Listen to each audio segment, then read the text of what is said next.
security, investment en partnership in die landbou. So julle kan 'n bietjie luister daarna, dis 'n interessante program. Dankie vir die saamkuier, ons gesels maandagooggend weer. It is GoldFM 104.3, and like as I promised everybody out there, we do have Ryan New on the air.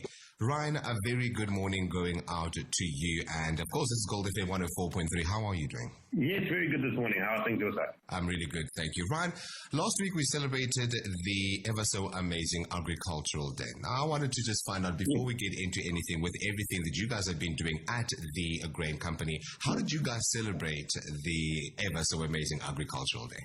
Well, I think it's something that we look at not specifically on a daily basis, but it's an ongoing approach that we have. Our approach at the Original Grain Company is one where we can look to invest in farmers that are looking to scale up from small subsistence farming to slightly something bigger, even those that want to go to commercial level. Our focus is to empower, is to encourage and to uplift. And that's sort of been the narrative we've followed in the company as a whole, and something we've wanted to create more awareness on in the last week as to how others can help and what it is that we actually do. Why is agriculture so important for supporting food security in South Africa? Look, agriculture is the backbone of food security in South Africa. It provides the majority of staple foods, creating rural livelihoods and ensuring resilience against climate change. I think the important areas to look at are firstly national food security, with large commercial farmers producing as much as 80% of the country's food, which is vital in the current situation we face, where many lack access to that. The other big one is economic growth. Agriculture is a major economic engine, with exports reaching 13.7 billion last year. And employment, another important one. The agricultural sector is critical in 5% of employment. And the last one, which is very important, is economic stability. Over the last couple of years, agriculture is one of the few sectors that continues to show year-on-year growth despite the challenges. Now, you're right about that, Ryan. Now, you spoke something that is very, very important, and that is, of course, the economic side of things. Now, how can investment and partnership in agriculture help more land become productive? So with the land reform program, which was put in place many years ago, it's been fairly successful in allocating land to many younger generation farmers. And I think the three pillars of the land reform program are based on restitution, redistribution, and tenure. So there's a misconception around whether land is available for farming. And I can assure you that the land is very much available. Where we struggle and where investors can come in are three key areas. And that is, firstly, is a lack of necessary skills to scale up from a small scale farmer to something slightly larger. The second one is the lack of necessary funding. And the last one is also the lack of necessary route to market. So where investment can be used, and that is how we operate. We do not rely on government funding. We are able to fund these projects ourselves with private investors. We target those three areas, being able to identify farmers that have access to land, many of the times that's via a database which has been given to us by local government. And then we invest money and energy and manpower into meeting those three challenges. Oh, that is amazing. I just wanted to quickly ask you, just to go off topic a little bit. It's so amazing how you can invest into that. How can one invest, which is somebody who is an individual who can invest into this major company and the agricultural side? I mean, it's so amazing having to think that there is land out there, plenty of land that can be found. But how can one individual invest into such? So the simple way is if you go onto our website, we provide you with all the information as to what it is that we actually do, as well as contact details.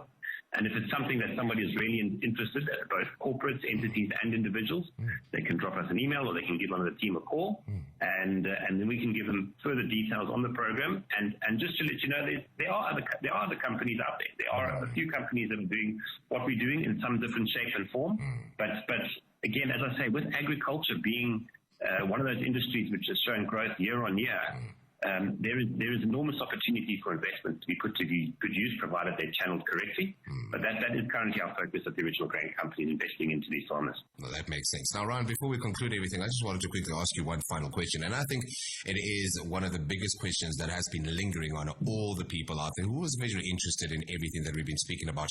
What are some of the biggest challenges farmers are facing today? Look, I think the biggest challenge they face at the moment, if we have to put it in order, is definitely the rising input costs. If we look at the cost of fertilizer, fuel, and then seed, that is always very difficult, and a lot of the times it's the barrier to entry for farmers who are wanting to scale up.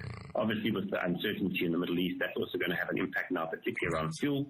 Planting season coming up in a couple of months after the current harvest. We're not too sure exactly where those prices are going to go. So top of the list for me would be the rising input costs, which need to be managed. The second thing, obviously, is weather, looking at drought and unpredictable rainfall. Correct. Unpredictable rainfall is one which we faced actually extensively, particularly in the Free State in the last planting season. It makes it very difficult for farmers to achieve the yields that they want to. Correct. And another one which is very much on everyone's lips is animal disease. So the current foot and mouth disease puts many farmers in a very challenging position. Not just cattle farmers, but as well as farmers that are into other grains, because cattle is their form of saving. So being in a position where they're unable or restricted on the sale of cattle now is going to hamper their cash flow. That is amazing. Ryan, before we say anything, thank you so much again for joining us right on GoldFM 104.3. Is there any last words that you'd like to say, anything to the consumers and the agricultural side of things out there? I think I want to direct basically messages to farmers to give them some encouragement, particularly those that are on a smaller scale and wanting to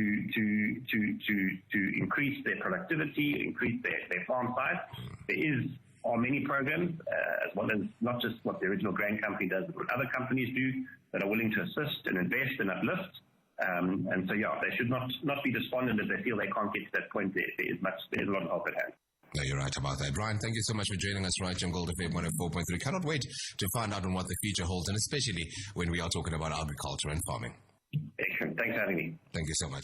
That is indeed how we concluded this wonderful interview right on GoldFM 104.3. That was Ryan New, the Managing Director of the Original Grain Company, just exploring the sides of what food security is in South Africa, how important food security is, and of course all the investments and partnerships that we can explore inside the agricultural lifestyle, and indeed the biggest challenges that the farmers have been facing. And of course we heard it right and first right on Gold. The rain has been such a problem, but here at the end of the day, that is indeed what we needed to hear.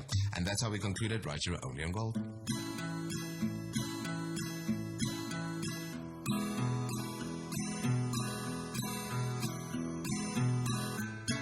If you're out at the bar and you're drunk with your friends while your girl waits up at home, and you see a pretty blonde come walking in and you notice she's all alone, you say, what's the hurt? And just a little bit of flirting, and you ask her what she's drinking. Well, honey, I hate to tell you, that's cheating. If you ask for a number and you save it under a completely different name, and you think I won't think anything of it when you jump out a text from James, you can talk to whoever you want, but when you feel the need to delete it, honey, I hate to break it, that's cheating. You can cry, give me every excuse in the whole dang book.